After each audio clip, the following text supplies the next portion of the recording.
Happy politics, and welcome to your favorite BC politics podcast, a phrase that I am finally able to say without stumbling over my words, at least for now. This is BC Poly Hot Stove. My name is Maclean K. I'm the editor-in-chief of the Orca, and I'm joined in a socially distant manner by... Namaste, Maclean. It's Jordan Bateman, VP Communications for the Independent Contractors and Businesses Association. And I'm here in Surrey in the calm before the storm that you're sending from the west. Yes, first of all, I've never heard you say the word namaste in my life. I'm very zen these days. I'm very zen these days. And yes, you're right. It is, I had to shovel sleet off of my car this morning, which I did not appreciate in April. And you have that to look forward to. It is. I had to find the scraper and scrape the car yesterday, and I was shocked and appalled by this. It just shows how delicate we are here on the left coast, Maclean. Oh my God, oh no, a little bit of, I had to spend 20 seconds defrosting. What a nightmare scenario this is for us. But, so true. But we're very delicate here. The flower count's already happened. The cherry blossoms are already falling to the ground. It's hard being here on the left coast. It's true. I mean, I looked out the window this morning and said, oh my God, it's snowing. And then my wife said, oh my God, it's snowing. And then unbeknownst to us, our 7-year-old ran out the back door in his pajamas and bare feet to go catch snowflakes on his tongue. So he's fine with it.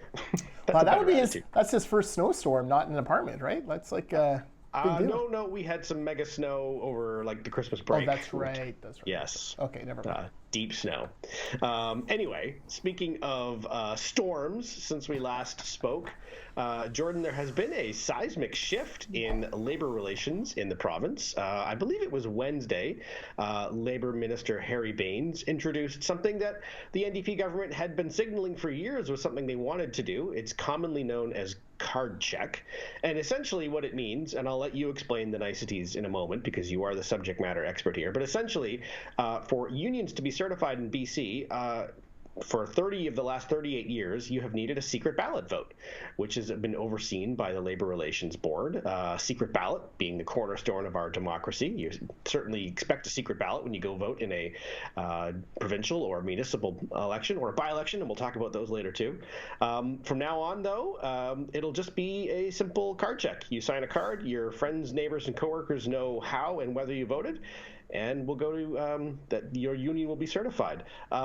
I'm going to let you jump in here because this is something that is obviously central to your industry. I'm sure you were not happy about it, but how did you react? Well, now the zen is gone, just like that. Namaste forever. Okay. There's a lot on this issue. And first of all, let's start with the ideology behind it. So the NDP have very clearly are well linked with the traditional building trades unions, traditional unions in general, to the point where they share staff, they share candidates. They shared $2.5 million worth of donations from unions to NDP coffers before those were outlawed. The relationship has always been very, very tight. What the unions are facing right now is that other than the public sector, in which they're sort of forced, people are forced to be in unions, there's very little appetite in the private sector among workers for unions. And the market share has been plunging. In the 1970s, about 90% of construction workers were unionized. By the mid-80s, it was about 50-50. And today, it's only 15% of construction workers are unionized by the building trades unions. So they've lost market share. So instead of trying to figure out why that is and having some introspection and going out there and trying to offer something better to workers to want to bring them into the union, they have to basically cheat to win. So they instead install governments that are favorable to their labor ideology, and then those governments pass laws that force work to their building trades unions allies. So the NDP started with so-called community benefit agreements. That was, a monopoly on work on the Patel Bridge, Arbutus Subway, and a few other projects that could only go to companies unionized by the building trades unions. So that was the first step. Now the second step is card check. They don't like the secret ballot of the labor unions because, God forbid, people actually have the right to take a day or take 5 days and think about both sides of an issue before voting on it. They'd rather just use their bullying and intimidation, which I'll come back to. I can prove that they're bullying and intimidating people into signing cards. right now, the secret ballot, it's a regulated process, much like when you and I go to vote for an MLA or an MP or a mayor. Elections BC oversees those votes. They have rules of engagement, how things can happen. Labor Relations Bureau, same thing. They have rules set out for employers, for unions. This is what you can say, this is what you can't say, this is, and guess what? If an employer is found violating those rules, automatic certification. So guess what? Most employers abide by the rules that are laid out by the LRB and just try to make the case best they can within the confinements of those rules to their workers. And workers generally vote to keep unions out. So it's one of those classic Ric Flair things, right? Like, I only cheat when I can't win. And the NDP have to tilt the labor relations playing field now so hard. Like, it used to be even. Now they give monopolies to union-only companies, and now they're trying to tilt it further because even that wasn't getting enough traction with their union cronies. It's very disappointing. It's an appalling assault on the rights of workers. And I listened to Laird Cronk from the BC Federation of Labor on the Mike Smith show say with a straight face that this somehow benefits workers. Taking away a fundamental democratic right never benefits workers. It's just a really cynical spin doctor-y thing to say. You had mentioned that you talked about intimidation by unions and you can prove it. And I let's talk about that because I've had the chance to, I was in on the call with Labor Minister Harry Bains and, other discussions and another show where I've, asked this question, where is this coming from? And the answer is always the same, is that from people who support this, I should be clear, from the NDP, and that it's the interference always comes from the employer side. Always, always, always 100%, and which somehow a secret ballot makes worse, which is just sort of presented as self-evident. I still don't understand. And that the idea that there'd be any intimidation coming from the other side, from union organizers, is just, that just doesn't happen. It is impossible. To which is just, of course it's possible. These things, I freely concede it's possible for employers to encourage their employees to vote a certain way. But it's equally possible that a union organizer may feel the same way and may do things. And we've all heard these stories. I suspect that's what you are wanting to talk about. Yeah, look, the NDP and Cronk and Ferrier on the Capital Direct show try to paint it as like, there's this huge power imbalance and employers have all the money and they're crushing the souls of the workers and forcing them to vote against unions.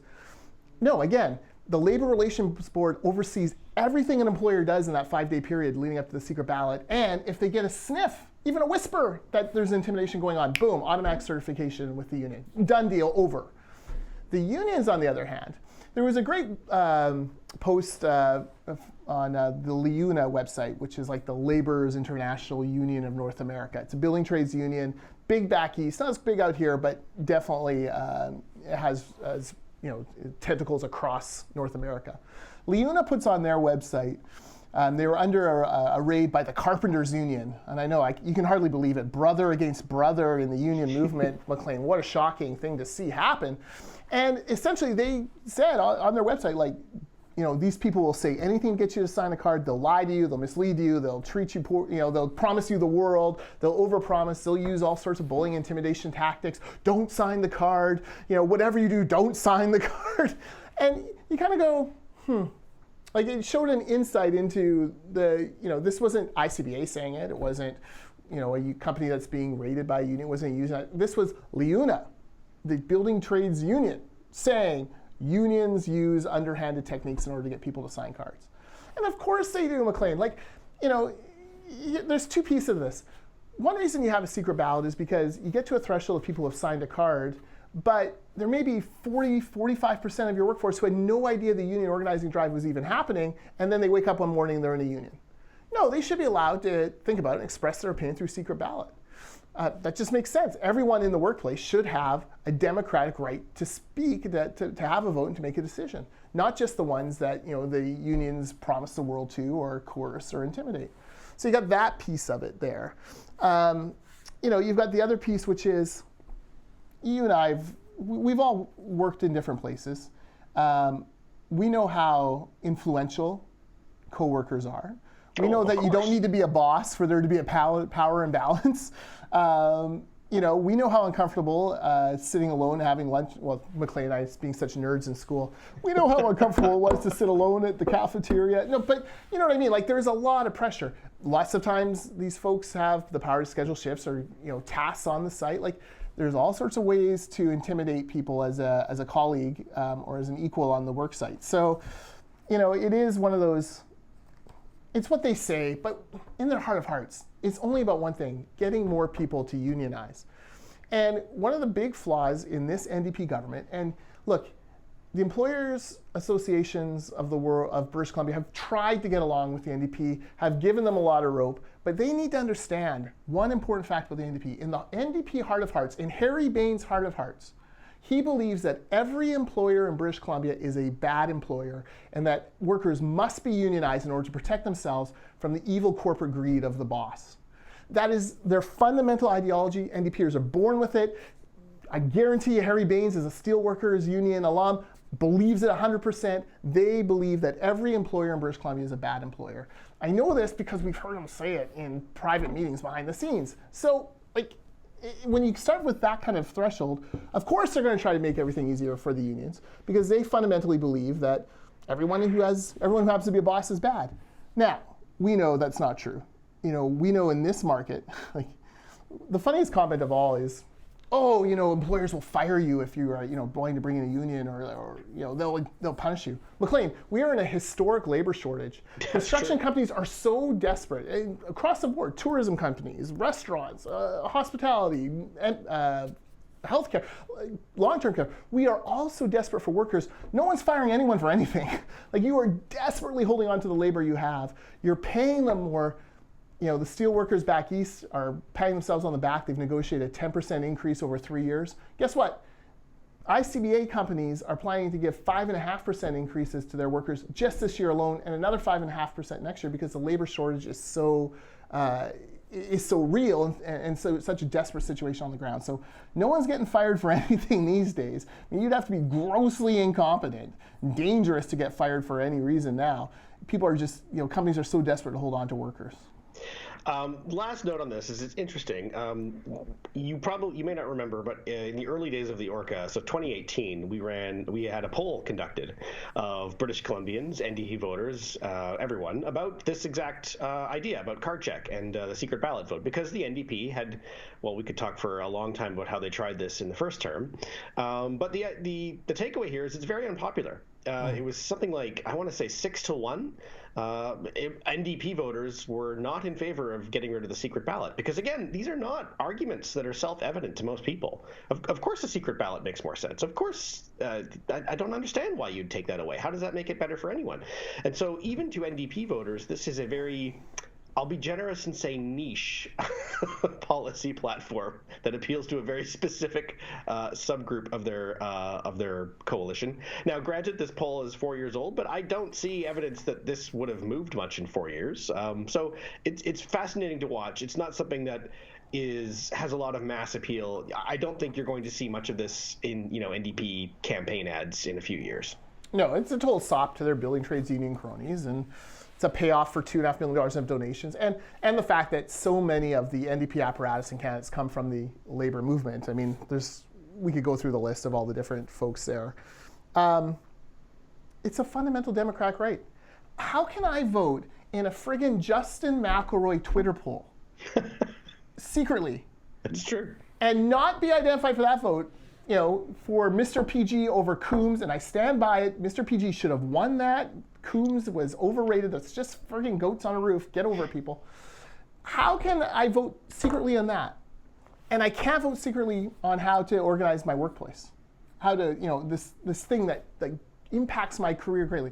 How do you defend that? How can you vote secretly on Canadian Idol or Canada's Got Talent or Survivor or and you can't vote secretly to determine whether or not you want to be a union shop or not? It's mind-boggling to me that the NDP think this is, this is worth political capital in this day and age. Yeah.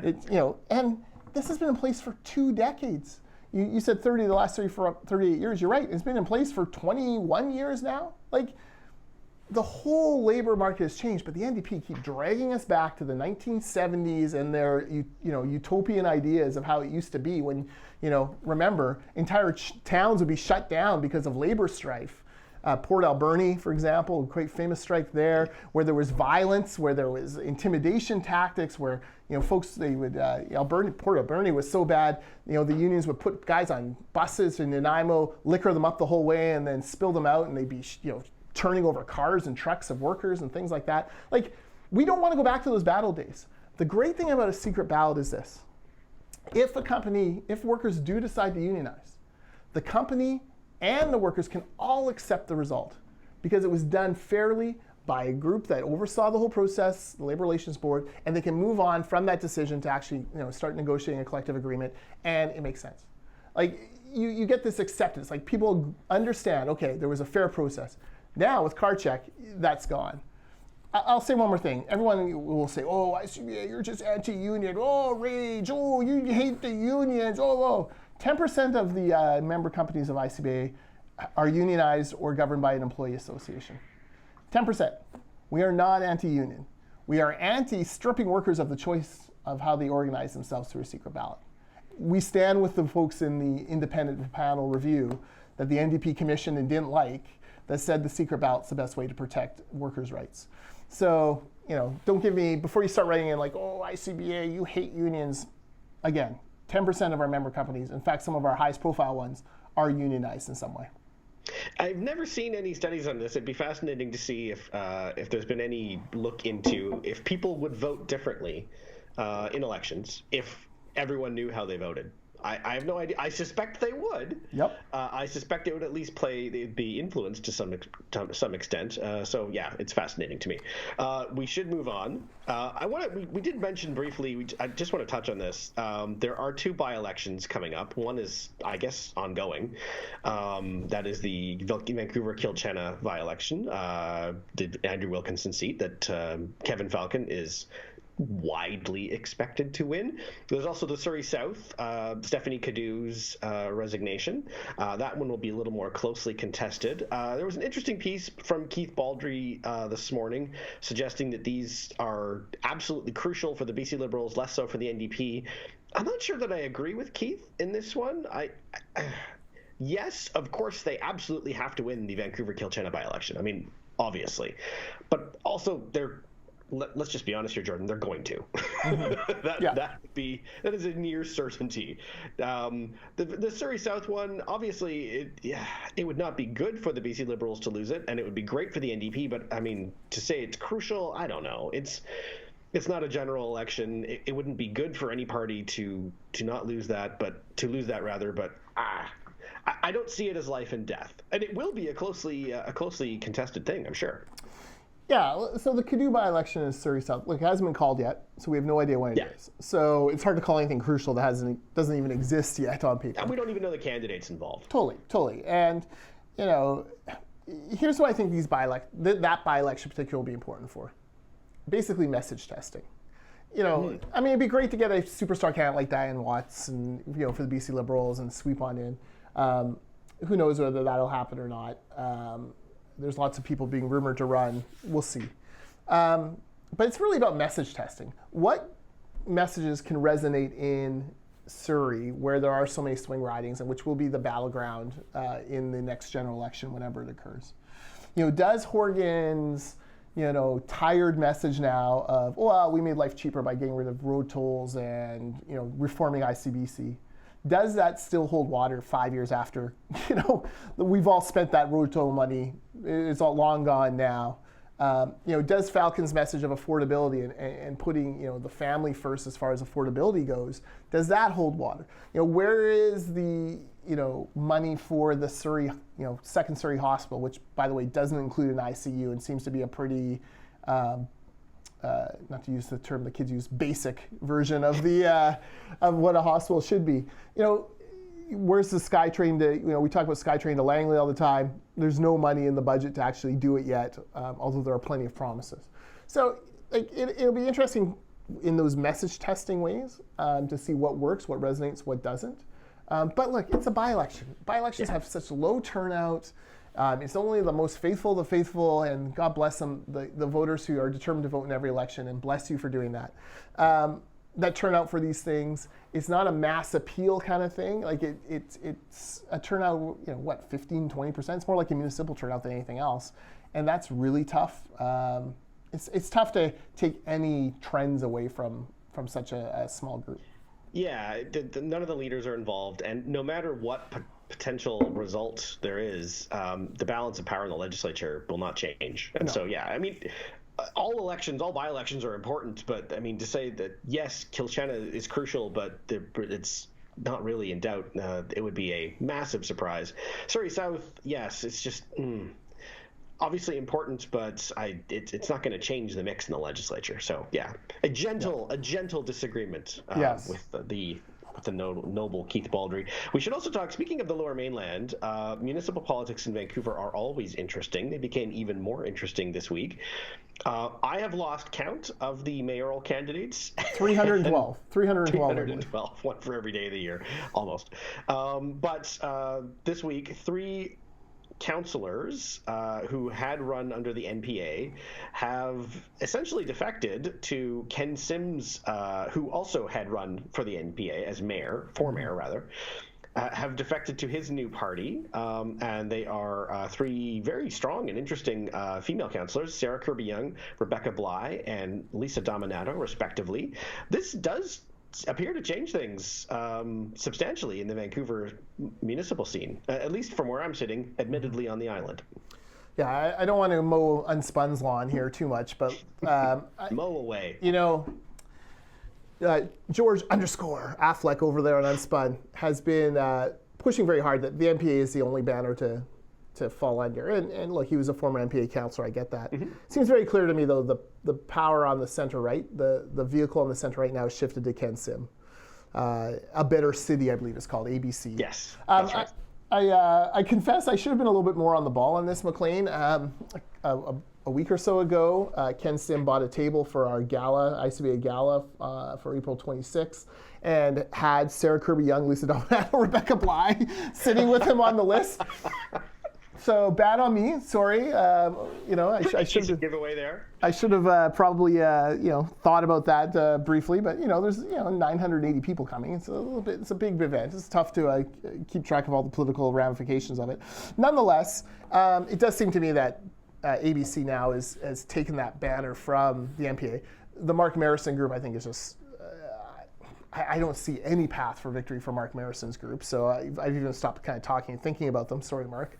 The NPA still has that historic brand name, but it's not like it's a brand name that's won anything recently. It's pops the odd council seat, but it hasn't won a mayoralty since pre-Gregor. Who is that? They won Philip Owen. Look at Maclean looking. Please don't quiz us. Suzanne Anton lost. Vancouver, I don't know. I don't know. It's been a long time, so I don't feel like it's some sort of glamour brand that they still have a lot of use. And frankly, I've been underwhelmed by John Cooper. I don't think he's exactly tearing it up here. Ken Sim seems to be working a plan, going step by step through that plan and executing it. And now he's got 3 incumbents on his ticket. That's going to be helpful. I don't know how you can argue otherwise. Yeah, no, at the very least, it's a big sea change in the municipal scene there.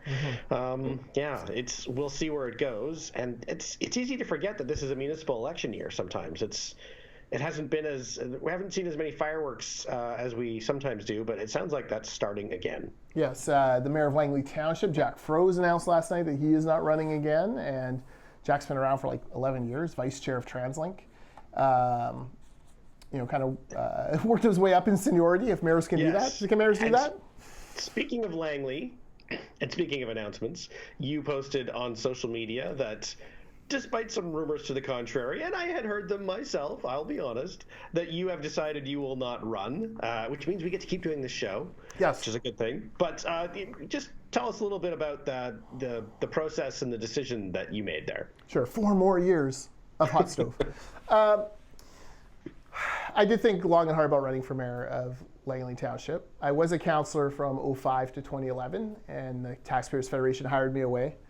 And, it was one of those things that, there are very few political jobs that, would even get me thinking of coming out of political retirement because, man, it is thankless. It is.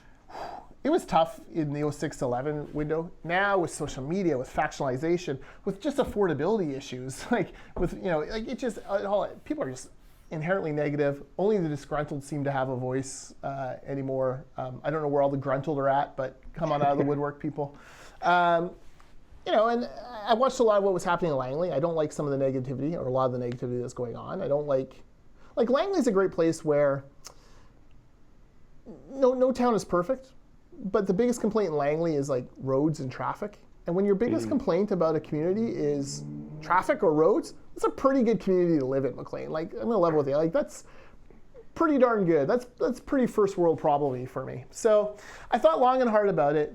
But in the end, coming out of COVID, I just thought about all the things that brought me life.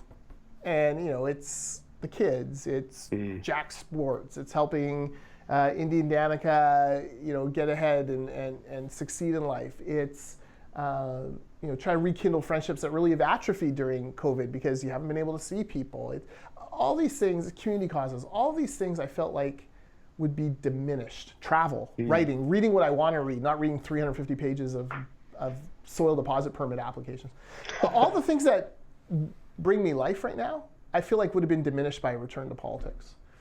And so in the end, it actually became, once I crossed that bridge in my mind, it became very, very simple to make the announcement I'm not running. I'm not sure. There's a number of folks kicking the tires in Langley Township, so we'll see who does. But yeah, for me, it wasn't one of those, I just didn't want to flip my life upside down. And I imagine, well, I know from talking to other folks who are thinking of running for council and other positions, not just in Langley, but across Southwest BC, there's a lot of people who feel that way. And that is a little worrisome for the caliber of leaders we're going to get in this municipal election. It's not a job, it's not an easy contract, right? Like, no, I was just going to say, it really sort of calls attention to the dilemma that we have, especially at the municipal level, because you articulated it really well. It's just an obscene amount of work. It's incredibly visible. You will be subjected to absolute toxicity online. Even worse if you're a woman, rather. Yeah. And perhaps even more so than that is that you'll see it, but so will your kids, which in some ways is worse.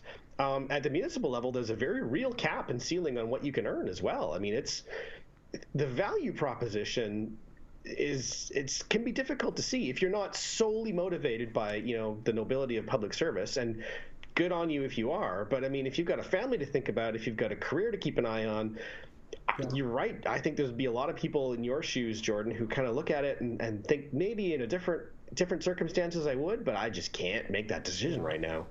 Yeah, there was, I posted on Facebook last week and received many flattering and very kind, encouraging comments.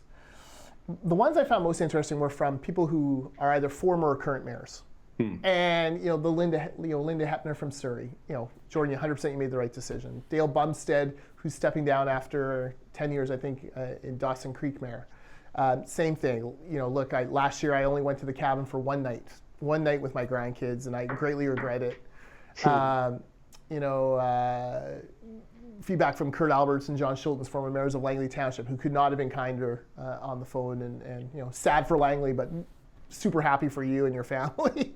You start to kind of add these up, like Ted Schaefer, former mayor of Langley City, same thing. Like, you only get to raise these kids once. Like, focus on that. It makes you don't owe anyone anything except them. And that tells me it's a lot. Like, I wonder what I haven't reached out to Gabby Wickstrom, who smoked me out that I was thinking about this months ago, and was kind enough to DM it, not just post it publicly. But I do worry about the Gabby Wickstroms of the world and the Lori Ackermans and just what they face. Like, it's unbelievable, and it's so, like, it's one thing to criticize policy. Here's the perfect example. So, I'd made the decision not to run. I hadn't communicated it out yet. I'm sitting at Jack's ball hockey practice, and a very nice guy who works for another city sits down next to me, and we're kind of talking. First time we've really talked. And he lives in a particular community in Langley. I'm like, oh, it's a beautiful community. We used to live there. He's like, yeah, I've been fighting to protect it. the council wanted to tear down take out all these trees behind the school and 3,300 square foot lots. And, what I really discovered was everyone's in everyone else's pocket and they're all corrupt. And I'm like, oh my God, this would be my life. This would be my life. Except that, maybe not everyone would be as bold as this guy to actually come up and say, I think you're corrupt, right? Like they would just assume you are. And you're going like, maybe they just were following the community plan. Maybe they just were trying to add more housing to a great community that could actually bear a little more housing. Like maybe it wasn't a nefarious plot to line pockets, because I know those councillors, I see how they live. They're not really lined in their pockets. Like if they're corrupt, they're doing a very poor job of financially capitalizing on it. So obviously they're not. So like you just wonder, right? Like, but then on the other hand, I'm like, God bless whoever takes out Ben Isett in Victoria, because yes, I was just about to mention that I occasionally hear Victoria City Council proceedings because I'm here in Greater Victoria, and I mean even when there's nothing untoward going on, it's just like it's so boring and eye-meltingly procedural and technical and arguing over the smallest, most arcane little bits of language, and it's just you want to chew your leg out of the trap just listening to it, and being subjected to it for 8 hours a day every day for the next 4 years to me is unimaginable. If you're looking at running in Victoria or Saanich, I encourage you. Yeah. Well, let me just talk about that for a second. So if you are running for mayor or council this fall, you need to understand councils should not be a complaint department. It should not be like a play. Like, yes, you want to listen to your constituents, you want to find solutions to issues and whatnot. But you're not a complaint department. You are a board of directors for often a multi-million-dollar organization with, depending on the size, thousands of employees if you're in Vancouver. You are not the complaint department. Oh, this pothole, this in. And what bothers me is councillors who, because they believe they are a complainant, or they believe that the path to re-election is to please every small group that comes in, immediately turn on their staff, right? Like, and you need, like, newsflash, municipal mayor and council, you need your staff a lot more than the staff needs you. So you should treat them with respect and treat them with courtesy. Our board of directors here at ICVA would not, treat Chris or me or the rest of the team here the way that a lot of municipal councillors treat the staff at a municipal meeting or hall. Like, it just would never in a million years happen. And you're starting to see municipal staff push back a bit. Like, it's not uncommon now for a lot of these councillors to have employee complaints against them, investigations against them, were their human rights trampled because this, counselor wrote a snide comment to a supervisor. And it's interesting to see the, kind of labor mechanisms now try to push back against the elected officials a bit on that. So it's a fine line because you want to be responsive to the public. But again, you should be thinking big vision, big policies, overseeing kind of at a higher level. You only really have one employee that reports to you. That's the CAO. You should not be trying to chunk down into every minor complaint that happens. We should close with what I think was the biggest story in BC politics this week. And I think a lot of people have been very slow to sort of awaken to what's going on. And I'm talking about the crowds, Jordan. The size of the crowds that Conservative leadership candidate Pierre Poilievre had at a series of events. I don't know the exact number, but I mean, I saw images of Vancouver and a few places in the Okanagan. I'm sure there were others. Both through the news and through following people like Katie Merrifield on Twitter. There's no getting around the numbers. They're big. They're really big, especially for we're not in a general election. And at a certain point, and I think we're there, people are starting to acknowledge, okay, this is a thing that's happening. This is not something that can be ignored. You don't have to like it at all, but dismissing it or not acknowledging it is increasingly just, I think, denial. The man he's got his fingertips on something, does Pierre Poilievre, and whether or not he capitalizes on it or does the right thing with it is entirely separate, but he really does seem to be kind of riding the lightning right now. Yeah, let's talk about Poilievre. Pierre Mania came to British Columbia, and this was really his first public trip. I mean, I'm sure he's been to BC before, but really his first public trip here, and introducing himself to the BC voter. And man, what a reception. Like, a couple hundred young conservatives at UBC, which I guess is one of their biggest gatherings ever. 1,600 at the Croatian Cultural Center in Vancouver, 1,500 in Prince George. Prince George was so big that at one point they thought they might have to get 2 rooms at 2 separate hotels, and they had thought about having Pierre start at one and then kind of walk down the street to the next one. Crazy. That is amazing. And if you're, just as a quick aside, this doesn't happen in politics. Not in BC. The challenge is finding rooms small enough that your modest crowd will look big in, usually, 99% of the time. Having to suddenly thinking your venue may not be actually big enough, that does not happen. No, exactly. Prince Kelowna, close to 3,000 people. And then 45 minutes down Highway 97, Vernon, 1,000 people. Same day. And then it capped it off in Langley, where all good things come from, with 1,000 people there. And you go, okay, so something is happening. Now, I've heard Baldry and a few other people say, oh, he's really touching a nerve. I don't like that phraseology because I think that indicates he's doing something wrong. He's very, populist. And there's this kind of, the center-left, which most of the mainstream media fits into, and I don't think that's a newsflash to anyone, seems to think there's something wrong with getting these kind of big crowds. Nothing I saw, and believe me, they were looking, nothing I saw indicated any kind of radical policy position from Poilievre, nothing scary, no pandering to the far, far right. There were no swastikas in the crowd. There were no Confederate flags. There was no don't tread on me. There was none of that in any of these meetings.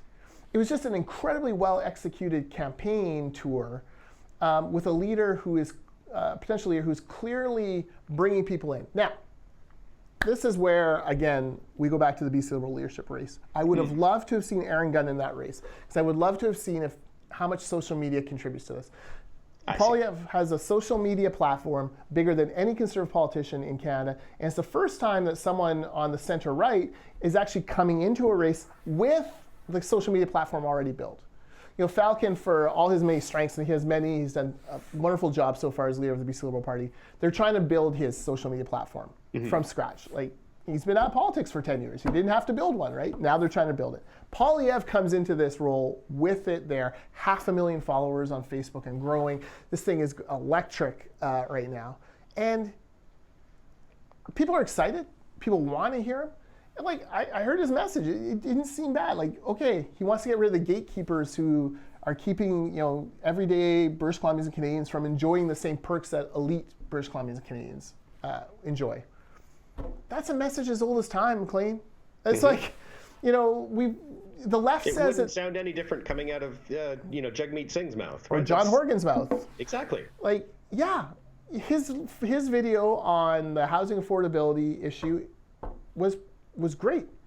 It wasn't perfect. The tree branch was in front of his face, so it had weird shading on his face. But other than that, it was perfect. And he had 2 versions of it, one a little bit longer for nerds like me who will watch, a 5-minute video, and one shorter for nerds like you who only want it in 45 seconds. So, he's doing all the right things. And his point was, listen, Vancouver City Hall is a gatekeeper. It's holding back. It's, $600,000 of costs on every housing unit that goes forward. Months of delay. We've got to flood it with supply.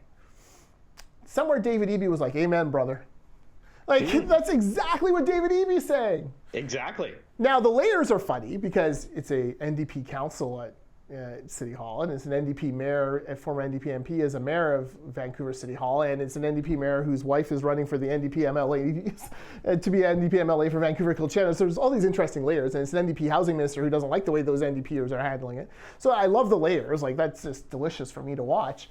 Please, talk amongst yourselves. But for Poilievre, he's hit the nerve and he's moved on. He talked a lot about freedom. One of the questions I saw him asked was, how are you going to unite a party that has fiscal conservatives, social conservatives, all this? It's freedom. Freedom is what binds us. The freedom to believe what you want to believe, and the freedom to make the case for that without being afraid of being canceled or being lashed back at. And the freedom and that includes freedom for LGBTQ people to be able to express their views and feel comfortable. Freedom for the immigrant to find a job that is actually in their field and not be held back by the gatekeepers who say, no, your license isn't good enough. Your medical license in Egypt is not good enough for you to practice medicine here. That is what this is about. And I sat there going, yeah, okay. And here's where I think it's resonating. Michael DeYoung, QC, former Attorney General of the province of British Columbia, former Finance Minister of the province of British Columbia, great longtime House Leader for the BC Liberal Party, and I'm going to give you a newsflash, a longtime federal Liberal. At one point, Wade running for the federal Liberals, I think in the Trudeau wave of 2015, did not. He came out and endorsed Pierre Poilievre. I'm not even sure Mike DeYoung was a Conservative member before he came out and endorsed Pierre Poilievre. And he said, no, we need to return fiscal sanity to Ottawa. That's an interesting get, Maclean. I did not know that Mike DeYoung was a federal Conservative either. I thought the opposite. I thought that he was a federal Liberal. But I mean, I've never sat him down and asked. But yes, I did. That did jump out at me as well. I have talked, text groups, DMs, that kind of thing, with some people in both the federal Liberals and more so the provincial NDP. And so the smarter ones are very nervous about Pierre Poilievre because some of the points he makes are exactly the ones that they have been making. You mentioned we should make it easier to certify doctors since we have this crippling doctor shortage, and we have all these people coming here who are trained. Why are they driving taxis or something else that's not being a doctor? And also, the price of housing is just absolutely a crisis, and we need to do something about it because people have it's not even that they can't afford, it's that they've given up hope, which is even worse. So the risk is not that this Conservative leadership candidate is saying the same things, is that they fear that their parties are going to get cornered into saying the opposite. Is that, well, no, that housing is fine, actually. The Conservatives are wrong. They're just trying to they're just fear-mongering. What?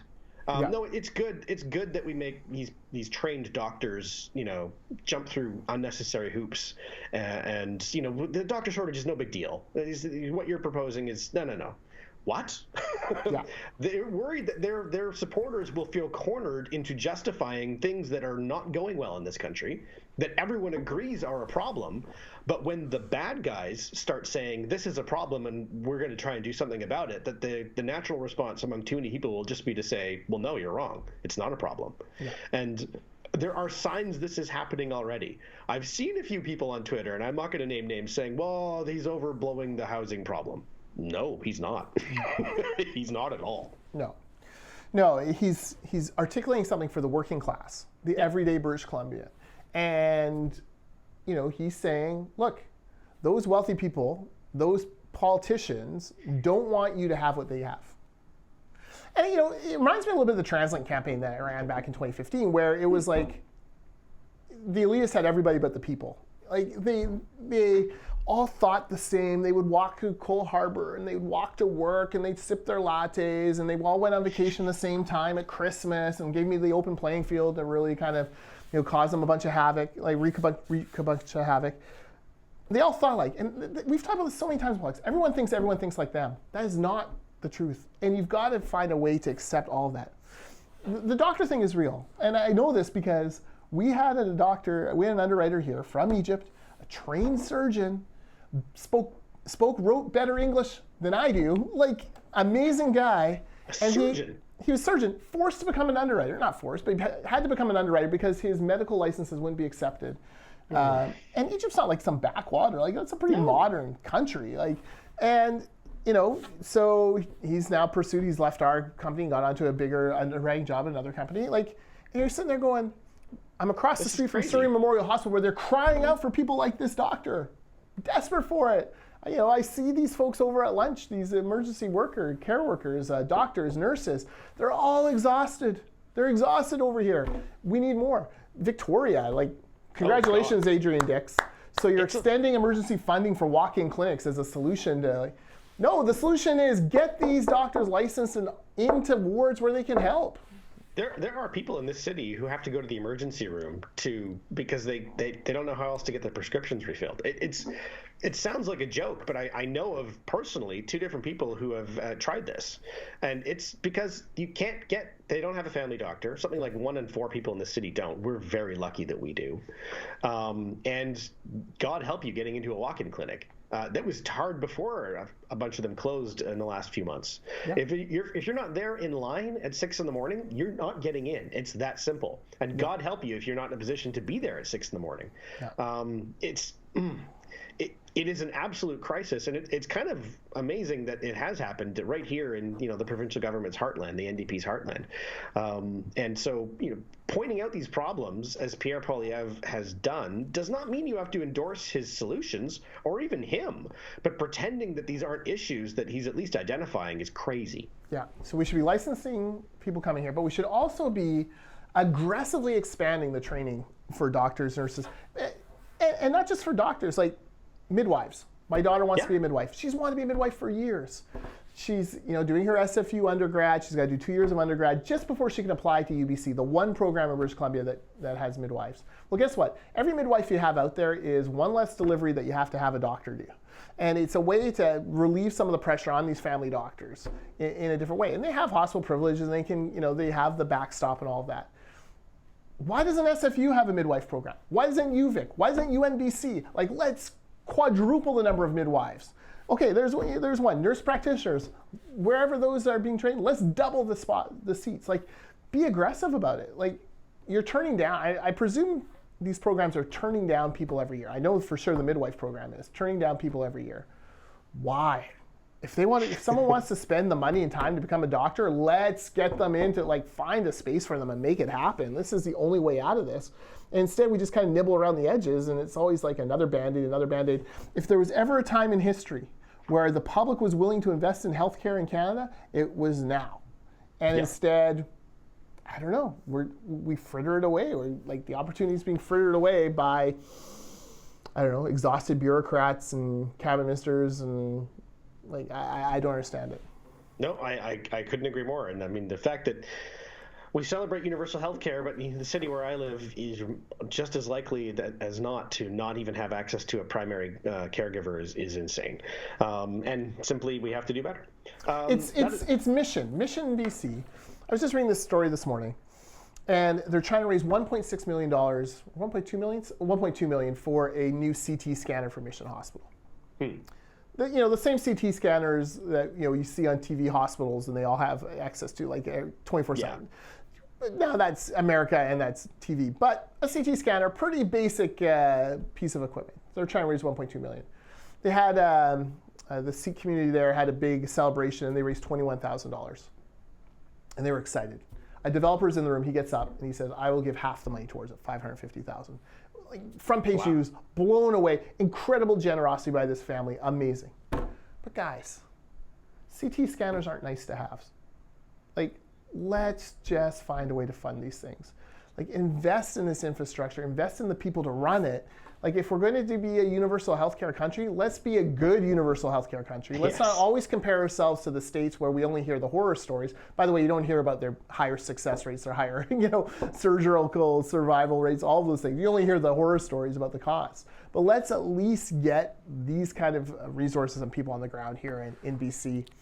That to me should be the big lesson out of COVID is, we burned out a bunch of doctors. We fired some of them because they wouldn't take the vaccine, even though that was their personal choice, and they were more at risk, but also more at a better understanding of it than any of us did.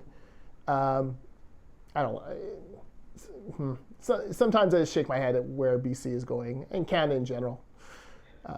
So we're gonna do dental care now. We didn't talk about the federal budget, but they're gonna do dental care for kids under 5. Great. That's gonna be more pressure on dentists, because more people coming into the system in order using dental services. We don't have enough dentists as it is, and guess what's going to happen? The same things that have happened in other medical professions. So we should be funding this better. John Horgan's not wrong when he says the Fed should be funding it more, but John Horgan is wrong in that he has not reallocated the funding within his own government in order to make that happen.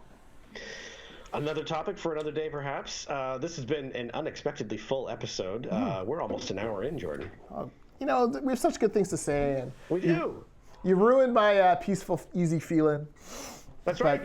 You're no longer feeling namaste. No more namaste. Episode full circle. Yeah, namaste away from me the rest of the day. I'm not mad. Wow. Well, I won't be able to top that. So until next Tuesday, and we will be doing this on Tuesday after the long weekend. He's Jordan Bateman. I'm Maclean K. Happy politics.